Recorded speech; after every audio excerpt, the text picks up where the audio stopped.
Kamusta mahal na mga manonood? Maligayang pagdating sa aking channel.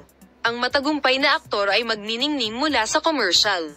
Ang mga kawili-wiling balita mula sa aktres na si Tugbo Buyak-Usten, na umakit ng lahat ng atensyon sa kanyang napakagandang presyo sa advertising. Si Tugbo Buyak-Usten, ang nangungunang aktres ng TV series na broadcast sa Turkey, ay nakakuha ng atensyon sa kanyang $1,000,000 na kasunduan sa advertising.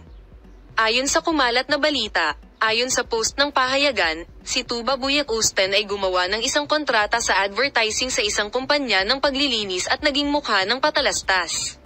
Inihayag na ang matagumpay na aktor ay nakatanggap ng 12 milyong lira para sa gawaing ito. Naging malaking paksa ang advertising contract na ito ng matagumpay na aktres sa social media ang mga mensahe ng pagbati ng mga tagahanga ng aktres na si Tugbo Buyak-Usten sa social media. Ang aktres na si Tugbo Buyak-Usten ay nasa tuktok ng listahan ng mga hinahangaang Turkish na aktor sa social media at sa ibang bansa sa kanyang kagandahan at pag-arte.